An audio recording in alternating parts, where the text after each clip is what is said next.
Hello students, welcome in modern chemistry classes channel. आज isomerism का next part बात करेंगे। टॉटोमर पर हमारा फर्स्ट पार्ट खत्म हुआ था।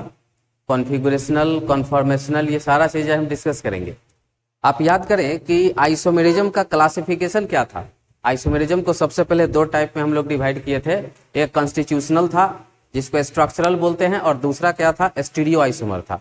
तो कॉन्स्टिट्यूशनल के जो टाइप्स हुए थे, chain isomer, position isomer, functional isomer, ring chain isomer, metamer and tautomer.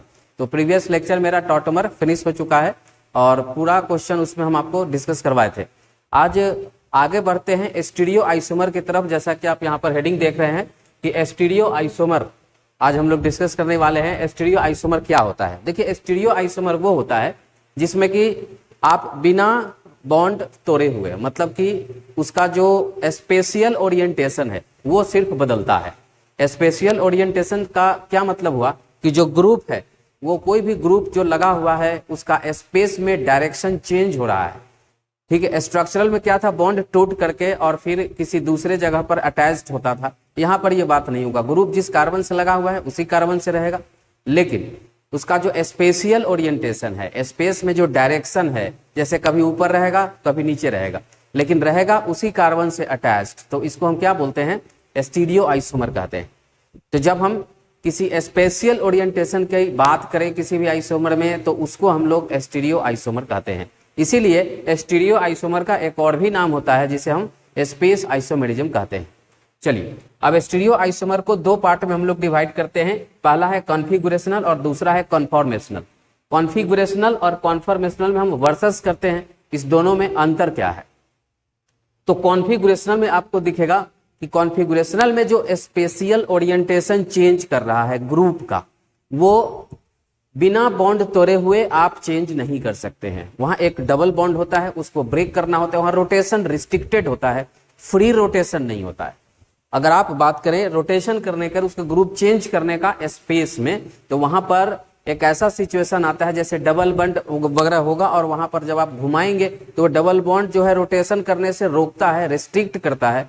तो यहाँ पर बिना बॉन्ड तोड़े हुए, बिना बॉन्ड ब्रेक किए हुए आप उसके ओरिएंटेशन को, स्पेशियल डायरेक्शन को आप चेंज नहीं कर सकते हैं। जबकि अगर आप कॉन्फॉर्मेशनल आइसोमर में बात करेंगे तो इसमें फ्री रोटेशन होता है, इसमें किसी तरह का कोई ऑब्जेक्शन नहीं है, कोई रिस्ट्रिक्शन नहीं होता है, और बॉन्ड तोड़ने जैसा कोई घटना इसमें नहीं होता है। बिना बॉन्ड तोड़े हुए, क्योंकि ये फ्री घूमते रहता है, फ्री रोटेशन इसके अंदर होता है, बड़े आराम से आप एक ग्रुप को घुमा करके एक जगह से दूसरी जगह ले जा सकते हैं। ऐसे आइसोमर्स को हम क्या कहते हैं, कन्फॉर्मेशनल आइसोमर कहते हैं। तो देखिए, दोनों में एक सिमिलरिटी ये है, इसमें भी ओरिएंटेशन चेंज होता है और इसमें भी ओरिएंटेशन चेंज होता है, लेकिन डिसिमिलरिटी ये होता है, असमानता ये है कि इसमें जो चेंज होता है वो बिना बॉन्ड तोड़े हुए चेंज नहीं कर सकते, जबकि इसमें बिना बॉन्ड तोड़े हुए आप इसको चेंज कर सकते हैं। तो ये था कॉन्फिगरेशनल वर्सेस कॉन्फॉर्मेशनल आइसोमर के बारे में। इस चीज को एक एग्जांपल से यहाँ पर समझने का कोशिश करते हैं।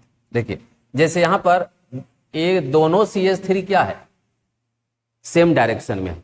अब हम चाहते हैं कि ये CH3 नीचे आ जाए और ये हाइड्रोजन ऊपर चला जाए, लेकिन जैसे ही इसको आप घुमाने जाएंगे तो यहाँ पर डबल बॉन्ड है, आप देख सकते हैं रोटेशन क्या है, रिस्ट्रिक्टेड है। जब दो बॉन्ड इस तरह से लगा हो और एक को जब घुमाएंगे तो दूसरा क्या होगा, टूट जाएगा।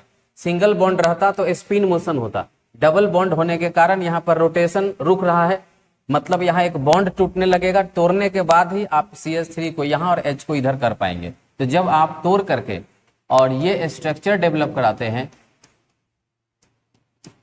CH3 अपोजिट डायरेक्शंस में चले गए हैं, आप देख सकते हैं। तो ये CH3 यहाँ है, ये CH3 यहाँ पर है, जबकि यहाँ पर दोनों CH3 क्या था, सेम डायरेक्शन में था। तो इसलिए यहाँ पर इसका ओरिएंटेशन चेंज होता हुआ दिख रहा है बाय ब्रेकिंग अ बॉन्ड। इसलिए ये पार्ट क्या हो जाएगा, ये पार्ट कॉन्फिगरेशनल हो जाएगा। ये पार्ट क्या होगा, कॉन्फिगरेशनल। वहीं पर अगर हम एक दूसरा एग्जांपल की बात करें, जैसे कि इसमें दोनों ग्रुप क्या है, ये ग्रुप और ये ग्रुप, दोनों क्लोरीन जो ग्रुप है, फंक्शनल ग्रुप, दोनों सेम साइड है। और अगर आप चाहते हैं कि इसमें इस क्लोरीन को ऊपर कर दें यहाँ पर सिंगल बॉन्ड है, आराम से यहाँ पर स्पिन मोशन करेगा, कोई बॉन्ड टूटने जैसा कोई फेनोमेना नहीं है। तो CH2 नीचे यहाँ Cl होगा और इस कार्बन पर आप क्लोरीन इस तरह से यहाँ पर इसके डायरेक्शन को आप क्या कर सकते हैं, चेंज कर सकते हैं, और इस तरह से ये कॉन्फॉर्मेशनल आइसोमर हुआ। यहाँ पर हम इसको लिखेंगे it is conformational isomer, conformational isomer. तो दोनों में अंतर क्या है, दोनों में आप डायरेक्शन तो चेंज कर रहे हैं, ग्रुप अपने जगह से बदल रहा है, लेकिन एक है कि बिना बॉन्ड तोड़े हुए बदल रहा है और दूसरा क्या है कि बॉन्ड तोड़ करके बदल रहा है। तो जब बॉन्ड तोड़ करके चेंज करेगा, ब्रेक करके जब ये अपना डायरेक्शन चेंज करेगा तो ये कॉन्फिगरेशनल कहलाएगा। बिना बॉन्ड तोड़े हुए अगर चेंज करता है तो इसको क्या बोलते हैं, कॉन्फॉर्मेशनल बोलते हैं। चलिए आगे बढ़ते हैं, आप बात करेंगे कॉन्फिगरेशनल आइसोमर में। कॉन्फिगरेशनल आइसोमर को दो पार्ट में डिवाइड किया गया है, एक को कहते हैं ज्योमेट्रिकल आइसोमर और एक को कहते हैं optical isomer. Geometrical isomer, optical isomer, ये दोनों ही पार्ट कॉन्फिगरेशनल आइसोमर का है। इसमें से हम सबसे पहले बात करेंगे ज्योमेट्रिकल आइसोमर्स के बारे में, उसके बाद फिर बात करेंगे ऑप्टिकल आइसोमर्स के बारे में। So let's start for geometrical isomer. देखिए ज्योमेट्रिकल आइसोमर में क्या होता है कि जस्ट अभी बात किए हैं कि डबल बॉन्ड होता है इसमें। ज्योमेट्रिकल आइसोमर डबल बॉन्ड के अगेंस्ट हम लोग बात करते हैं, रोटेशन रिस्ट्रिक्टेड होता है। अगर आप ग्रुप को घुमाएंगे तो वो घूमना नहीं चाहता है, क्योंकि दो बॉन्ड होता है, एक बॉन्ड टूटने लगता है। तो इसीलिए जब रोटेशन रिस्ट्रिक्टेड हो जाता है, ऐसे सिचुएशन में ज्योमेट्रिकल आइसोमर डेवलप करता है। तो एक बड़ा अच्छा सा डिफिनेशन है एक लाइन का कि this isomer developed due to restricted rotation. ये बहुत ही सिंपल और छोटा सा डिफिनेशन इस ज्योमेट्रिकल आइसोमर के लिए है कि जब भी आपको ज्योमेट्रिकल आइसोमर का डेफिनेशन आपको लिखने के लिए आएगा तो आप क्या बोलेंगे कि this isomer developed due to restricted rotation. ठीक है, चलिए अब जैसे एक एग्जांपल से इसको क्लियर करते हैं। जैसे ये देख लीजिए C डबल बॉन्ड C है और हमें क्या करना है, इसको रोटेट करना है, इसको घुमाना है, इस मॉलिक्यूल को क्या करना है, रोटेट करना है। तो यहाँ पर देखिए डबल बॉन्ड आया है और ये डबल बॉन्ड क्या करता है, यहाँ पर रिस्ट्रिक्ट हो जाता है, इसको घूमने नहीं देता है। तो इस तरह से जहां रिस्ट्रिक्टेड रोटेशन आने लगता है वहां पर ज्योमेट्रिकल आइसोमर एग्जिस्ट करता है। इस चीज को आप एक रिंग कंपाउंड के अंदर भी देख सकते हैं। यहाँ पर रिंग कंपाउंड है, यहाँ पर आप इसको अगर घुमाना चाहे तो रिंग आपका टूट जाएगा, मतलब कि इस कंपाउंड में भी क्या हो जाएगा, ज्योमेट्रिकल आइसोमर एग्जिस्ट कर सकता है। तो एक काम किया जाए, ये तो एक बहुत बेसिक सा डिफिनीशन था और उस डिफिनीशन को एक एग्जांपल में डाल करके आपको बताया गया था। तो अब बात कर लेते हैं जो इसका मेन कंडीशन क्या है, टोटल ओवरऑल कंडीशन क्या है, क्या क्या होना चाहिए एक ज्योमेट्रिकल आइसोमर को होने के लिए। सबसे पहला कंडीशन कि रोटेशन रिस्ट्रिक्टेड होना चाहिए, जो कि उसके डेफिनेशन से बिलोंग करता है। रोटेशन शुड बी रिस्ट्रिक्टेड, जो रोटेशन होना चाहिए वो रुकना चाहिए, मतलब जो उसको घुमाए तो वो पूरा घूमे नहीं, वो रुक जाए। अगर ऐसा सिचुएशन है मॉलिक्यूल में तब वो रेडी है किसके लिए, ज्योमेट्रिकल आइसोमर के लिए। बस इतना ही नहीं, अभी और भी कंडीशन होगा। Spatial distance should be different, मतलब कि दोनों ही कार्बन पर जो ग्रुप्स लगे हुए हैं, दोनों के बीच में दो आइसोमर्स अगर बना रहे हैं तो दोनों के बीच, दोनों मॉलिक्यूल के ग्रुप के बीच में डिस्टेंस जो होना चाहिए वो डिफरेंट होना चाहिए, सेम नहीं होना चाहिए। अगर इधर भी वही डिस्टेंस है, घुमाने के बाद भी वही डिस्टेंस है, मतलब दोनों मॉलिक्यूल सेम हो जा रहा है, तो ऐसे में कॉन्फिगरेशन ज्योमेट्रिकल आइसोमर डेवलप नहीं होगा। मतलब कि जो स्पेशियल ओरिएंटेशन ग्रुप्स का है उसके बीच में जो डिस्टेंस है ये क्या होना चाहिए, डिफरेंट होना चाहिए, सेम नहीं होना चाहिए। वही लिखा हुआ है कि spatial distance should be different, किसका, ग्रुप का। तीसरा है कि जो टर्मिनल कार्बन हैं, जैसे C डबल बॉन्ड C, तो उसमें जो लास्ट वाला कार्बन होता है, डबल बॉन्ड के एंड पॉइंट पर जो कार्बन होते हैं, ठीक है, C डबल बॉन्ड C में दोनों कार्बन पर, जिसको हम टर्मिनल कार्बन कहते हैं, उस पर क्या होना चाहिए कि जो ग्रुप्स होने चाहिए सेम नहीं होना चाहिए, डिफरेंट ग्रुप होना चाहिए। तो एक बार हम लोग इसको रिव्यू कर ले। रोटेशन रिस्ट्रिक्टेड होना चाहिए, स्पेशियल डिस्टेंस डिफरेंट होना चाहिए, और टर्मिनल कार्बन पर जो ग्रुप होना चाहिए वो क्या होना चाहिए, डिफरेंट होना चाहिए, सेम नहीं होना चाहिए। ठीक है, और जब ये बात होगा तो फिर ज्योमेट्रिकल आइसोमर एग्जिस्ट करता है। इस चीज को यहां पर हम आपको डिस्कस करके दिखाते हैं। जैसे ये C डबल बॉन्ड C है, ये दोनों ही टर्मिनल कार्बन हो गया, ये भी टर्मिनल है, ये भी टर्मिनल है। तो इस दोनों टर्मिनल कार्बन पर क्या होना चाहिए, डिफरेंट ग्रुप होना चाहिए। जैसे एक A है तो एक B है, तो इधर भी आप A और B ले सकते हैं। तो मतलब हम आपको बता दें कि इसमें ज्योमेट्रिकल आइसोमर पॉसिबल होगा। दूसरा एग्जांपल देखिए, C डबल बॉन्ड C, दोनों टर्मिनल कार्बन पर अगर इसमें A है इसमें B है तो इधर आप C और D, देखिए ये दोनों क्वेश्चन क्यों लिखा गया है, क्योंकि लगेगा कि AB इधर है इधर भी AB होना चाहिए, ऐसा बिल्कुल भी जरूरी नहीं है। बस कंडीशन आप देखिए ध्यान से कि क्या है, टर्मिनल कार्बन पर डिफरेंट ग्रुप होना चाहिए। देखिए एक C है तो एक D है, इसमें ज्योमेट्रिकल आइसोमर होगा। इधर भी टर्मिनल पर एक A है और एक B है, इसमें भी ज्योमेट्रिकल आइसोमर होगा।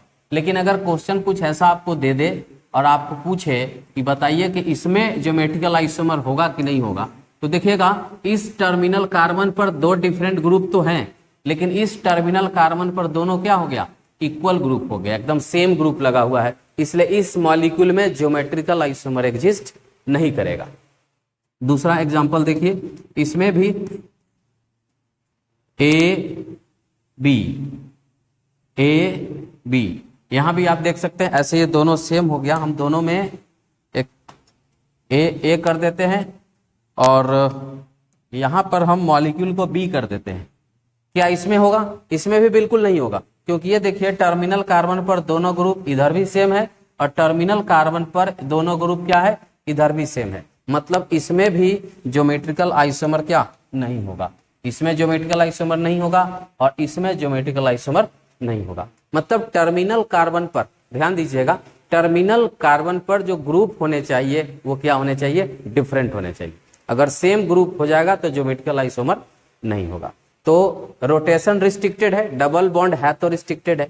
एक साथ ही साथ एक और भी बात यहां पर हम लिखना चाहेंगे कि कभी भी ट्रिपल बॉन्ड के अगेंस्ट ज्योमेट्रिकल आइसोमर नहीं होता है। Against triple bond, against triple bond, अब ट्रिपल बॉन्ड कहाँ है? ट्रिपल बॉन्ड बहुत जगह देखने को मिलता है, जैसे कि C ट्रिपल बॉन्ड C हो जाए या फिर N ट्रिपल बॉन्ड N हो जाए, तो लिखेंगे कि geometrical isomer is not possible. Geometrical isomer क्या है, पॉसिबल नहीं होता है। कहीं भी ट्रिपल बॉन्ड के अगेंस्ट आपको ज्योमेट्रिकल आइसोमर किसी भी हाल में नहीं होगा। तो ये चीज आपको याद रखना है। तो ज्योमेट्रिकल आइसोमर के लिए जो भी कंडीशन है वो आपको बताया गया। चालू कर दीजिए। तो अब उसी चीज को यहां पर दिखाते हैं कहां कहां होगा, कहां कहां पर नहीं होगा। तो एक चेक कर लेते हैं यहां पर, C डबल बॉन्ड C इसमें तो होगा, डबल बॉन्ड में होता है। N डबल बॉन्ड N इसमें भी होगा, लेकिन अगर कोई कह दे C डबल बॉन्ड O इसमें कभी भी नहीं होगा, या कह दे N डबल बॉन्ड O इसमें कभी नहीं होगा। तो जो हमने कहा कि डबल बॉन्ड में होगा, तो डबल बॉन्ड में ध्यान रखिए कि कहां होगा और कहां नहीं होगा। ठीक है, जहां पर दोनों टर्मिनल एटम पर कुछ ग्रुप लग सकता है वहीं पर डबल बॉन्ड में ज्योमेट्रिकल आइसोमर होगा। अब आप ऑक्सीजन पर क्या लगाएंगे? ऑक्सीजन पर तो दो बॉन्ड होता है और दोनों बॉन्ड यहां पर लगा हुआ है। अब इससे तो कोई तीसरा ग्रुप नहीं लगा सकते आप, तो इसीलिए इसमें और इसमें भी नहीं होता है। ठीक है, N डबल बॉन्ड N में हो सकता है, C डबल बॉन्ड C में हो सकता है, क्योंकि आप C डबल बॉन्ड C इस कार्बन पर दो ग्रुप लगा सकते हैं और इस नाइट्रोजन पर एक ग्रुप, इस पर भी एक ग्रुप आप लगा सकते हैं। ठीक है, मतलब कि ट्रिपल बॉन्ड में कभी भी ज्योमेट्रिकल आइसोमर नहीं होगा, याद रखिएगा। हमेशा कहां होगा? डबल बॉन्ड पर होगा। तो ये चीज हो गया। अब आ जाते हैं कि ज्योमेट्रिकल आइसोमर के जो स्पेशियल डिस्टेंस की बात कर रहे हैं, कि जो दोनों ग्रुप है उसका स्पेशियल डिस्टेंस क्या होना चाहिए, डिफरेंट होना चाहिए। उसको कैसे यहां पर विजुअलाइज करते हैं, देखिए जैसे C डबल बॉन्ड C और यहां पर दोनों पर हम एक एक ग्रुप लगाएंगे, जैसे यहां पर A है और यहां पर B है, फिर यहां पर A है और यहां पर B है। अब इसको हम घुमा करके एक दूसरा आइसोमर्स डेवलप कराते हैं, जैसे इधर A और B रहने देते हैं, इधर घुमा करके A को नीचे कर देते हैं और B को ऊपर कर देते हैं। अब यहां पर आपको ध्यान देना है कि दोनों का डिस्टेंस, यहां पर A और A के बीच का डिस्टेंस और इस मॉलिक्यूल में A और A के बीच का डिस्टेंस, दोनों अगर डिफरेंट हो गया तो दोनों आपस में ज्योमेट्रिकल आइसोमर होंगे, नहीं तो नहीं होंगे।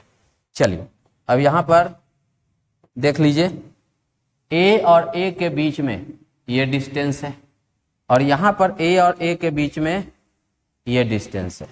दोनों डिस्टेंस को अगर हम नाम रख दें, इसको नाम रख दें L1 और इसको नाम रख दें L2, लेंथ का नाम रख दिए, तो आपको देखने से पता चलेगा कि ये दो, इसका लेंथ कम होगा और इसका लेंथ क्या होगा, ज्यादा होगा, क्योंकि ये डायगोनल जा रहा है। तो यहां हम देख रहे हैं कि L1 not equal to L2, hence geometrical isomer is possible. इसी के कारण क्या कहते हैं कि ज्योमेट्रिकल आइसोमर पॉसिबल होगा। ठीक है, तो ये हो गया स्पेशियल डिस्टेंस की बात कि स्पेशियल डिस्टेंस पर ज्योमेट्रिकल आइसोमर कैसे डिफाइन होता है। तो टर्मिनल कार्बन पर डिफरेंट ग्रुप का होना, स्पेशियल डिस्टेंस का अलग होना और रिस्ट्रिक्टेड रोटेशन होना, ये तीन चीज अगर कहीं पर फॉलो किया जा रहा है तब जाकर के उसमें ज्योमेट्रिकल आइसोमर पॉसिबल होता है, नहीं तो ज्योमेट्रिकल आइसोमर पॉसिबल। इस तीनों में से एक भी कंडीशन अगर नहीं हो रहा है तो फिर ज्योमेट्रिकल आइसोमर नहीं हो पाएगा। चलिए अब इसी चीज को एक और कॉन्सेप्ट में आपको बताते हैं, कुछ चीज याद करा दे क्यूमलीन के बारे में। एक बार हम इसको बता चुके हैं। और क्यूमलीन क्या होता है, बहुत सारा डबल बॉन्ड को कहते हैं। ये क्यूमलीन जो होता है दो तरह का होता है, एक होता है ऑड नंबर पाई बॉन्ड, और एक होता है इवन नंबर पाई बॉन्ड। देखिए odd number pi bond and even number pi bond. यहां एग्जांपल देखिए, CH2 double bond C double bond C double bond CH2। यहां पर पाई बॉन्ड क्या है, क्यूमलीन कहते हैं, लगातार डबल बॉन्ड होता है उसको। क्यूमलीन का क्या होता है, जो लगातार डबल बॉन्ड होता है। यहाँ पर कंटिन्यूअस डबल बॉन्ड आप देख रहे हैं। इस तरह से यहाँ पर कितना डबल बॉन्ड है, 3 डबल बॉन्ड है, तो ऑड नंबर हुआ। और इसी तरह से अगर इवन नंबर की बात करें, CH2 double bond C double bond CH2, यहाँ पर ये डबल बॉन्ड क्या है, इवन नंबर है। इवन नंबर क्या होता है, याद अगर होगा आपको तो बताया गया था कि ये होता है प्लेनर मतलब एक प्लेन में लाई करता है, जबकि ये जो क्या होता है, ये नॉन प्लेनर होता है। ये क्या होता है, नॉन प्लेनर होता है। ठीक है, तो इसको दिखाने का तरीका भी आपको बताए थे कि जब प्लेनर होगा सीधा हम इसको इस तरह से रिप्रेजेंट कर देते हैं, इसमें कोई वेज रिप्रेजेंटेशन का जरूरत नहीं होता है, बस ऐसे रिप्रेजेंट करते हैं। लेकिन जब नॉन प्लेनर को डिसाइड करना है तो यहाँ पर एक वेज रिप्रेजेंटेशन, वेज का मतलब कि एबव एंड बिलो, तो यहाँ पर एबव द प्लेन और यहाँ पर एक ब्रोकन लाइन और डैश लाइन पर इसको हम बैठा देते हैं। ये देखिए, इसका मतलब क्या हुआ कि ये सब एक प्लेन में है, लेकिन यहाँ के एक हाइड्रोजन एबव हो गया, एक बिलो हो गया। ठीक है, ये एक 3D स्ट्रक्चर है। तो हम इसी में आपको बताना चाहेंगे, देखिएगा कि जो ऑड नंबर होता है, ऑड नंबर यहाँ पर 3D विजुअलाइजेशन है, आप खुद से भी इसको समझ सकते हैं कि जो ऑड नंबर है, जो प्लेनर है, तो इन केस ऑफ प्लेनर अगर हम बात करें इसके ये L1 और इसके ये L2 के बारे में, दोनों H, यहाँ CH3 ले लेते हैं और यहाँ भी CH3 ले लेते हैं। तो इसको एक मिनट, हम एक कंप्लीट मॉलिक्यूल का स्ट्रक्चर डेवलप कराते हैं और फिर आपको बताएंगे। या फिर इस केस में देखिए तो L1 L2 not equal to होगा, कैसे होगा, L1 not equal to L2। ठीक है, तो क्यूमलीन में बस पहले ये जान लीजिए कि ये प्लेनर है, ये नॉन प्लेनर है। दूसरा एग्जांपल लेकर के हम क्लियर करते हैं, क्योंकि अभी जो हम लिख रहे हैं वहां पर उसमें ज्योमेट्रिकल आइसोमर नहीं हो रहा है, कार्बन पर सेम एटम था। यहां हम दूसरा क्वेश्चन लेते हैं। देखिए जैसे CH3 H, अभी इवन नंबर ले लेते हैं, इसी का हम ट्विस्ट कर देते हैं, दूसरा आइसोमर बना लेते हैं घुमा करके। CH3 इस बार को हम डाउन में कर देते हैं, इसको ऊपर कर देते हैं। अब चलिए दो आइसोमर्स है, एक ये है, एक ये CH3 है, एक ये CH3। दूसरे मॉलिक्यूल में एक ये CH3 है, एक ये CH3 है। दोनों मॉलिक्यूलर फॉर्मूला सेम है। दोनों के बीच में आपको क्या डिसाइड करना है, डिस्टेंस। अगर इसके बीच में L1 है और इसके बीच में L2 है, तो in case of even, in case of non planar याद रखना है आपको, in case of non planar L1 equal to L2 हो जाता है। कैसे, क्योंकि होता क्या है, आप ध्यान से थोड़ा समझिएगा कि इधर दोनों मॉलिक्यूल एक प्लेन में है इस तरह से, और इधर आकर के जो कार्बन एटम पर दोनों ग्रुप है, एक ऊपर चला जाता है, एक नीचे चला जाता है। तो इधर ऊपर वाले से आप इधर दोनों कार्बन का डिस्टेंस देखिएगा बराबर आपको मिलेगा, ठीक है। तो इसको विजुलाइज करना थोड़ा मुश्किल है। कार्बन है, एक चला जाता है ऊपर, एक चला जाता है नीचे, और इधर आने पर इस पॉइंट से, यहाँ मान लीजिए कि कार्बन होता होगा, यहाँ क्या मान लिया कार्बन, तो यहाँ से इसका दूरी और यहाँ से इसका दूरी, दोनों दूरी क्या हो जाएगा, सेम हो जाएगा। तो इसी तरह से हम यहाँ लिख दिए कि नॉन प्लेनर के केस में L1 L2 का मान क्या हो जाता है, बराबर हो जाता है। और L1 L2 जब बराबर हो जाएगा तो क्या हो गया कि इसमें ज्योमेट्रिकल आइसोमर अब नहीं हो सकता है, then geometrical isomer is not possible, ठीक है। ज्योमेट्रिकल आइसोमर इसमें पॉसिबल नहीं होगा, क्योंकि आपको देखने में जरूर लग रहा है कि ये बड़ा होगा और ये छोटा होगा, लेकिन ये प्लेनर नहीं है। आप प्लेनर में देख रहे हैं इसलिए आपको लग रहा है, लेकिन जैसे ही इसको आप देखिएगा नॉन प्लेनर में, मतलब इसका ये भाग प्लेन में है, लेकिन ये भाग बोर्ड के प्लेन में नहीं होगा। ये भाग बोर्ड से बाहर की तरफ निकला हुआ होगा, फिर बोर्ड के अंदर की तरफ निकला हुआ होगा। तो मान लीजिए बोर्ड के बाहर की तरफ यहाँ पर कोई एटम होगा, उससे इस CH3 और H दोनों का डिस्टेंस क्या हो जाएगा, सेम हो जाएगा। तो इसीलिए L1 और L2 क्या होने लगता है, बराबर होने लगता है। डायगोनल लीजिए, इसमें तो डायगोनल होता ही नहीं है, दोनों ग्रुप सेम आने लगता है, तो मतलब लेंथ उसका सेम हो जाता है। तो ऐसे याद रखना है आपको, इसे कुछ जाना ज्यादा जरूरी नहीं है कि आप इसको एकदम अंडरस्टैंड करें।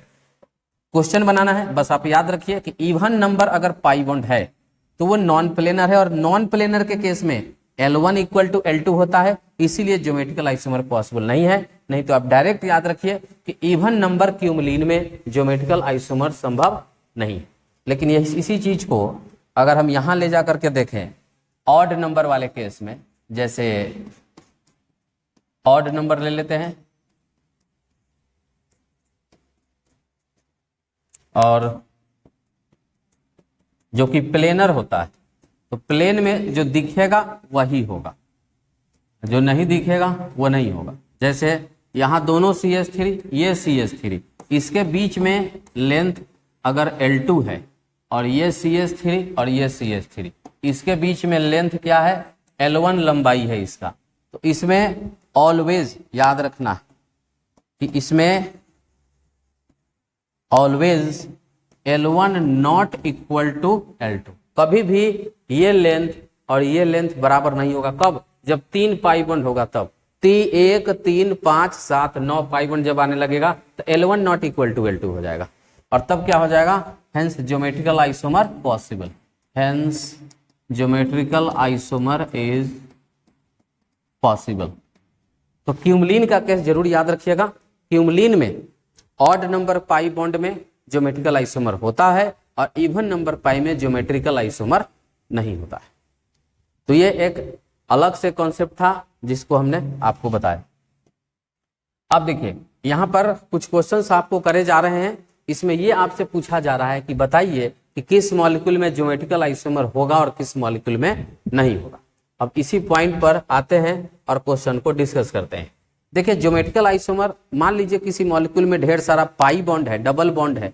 अगर बहुत सारे डबल बॉन्ड के अगेंस्ट नहीं हो रहा है, लेकिन अगर एक डबल बॉन्ड के अगेंस्ट अगर ज्योमेट्रिकल आइसोमर हो रहा है, तो हम कहेंगे कि पूरे मॉलिक्यूल में ज्योमेट्रिकल आइसोमर हो रहा है। अगर एक भी पाई ज्योमेट्रिकल आइसोमर करने लगा, मतलब सारा मॉलिक्यूल ज्योमेट्रिकल आइसोमर करने लगेगा।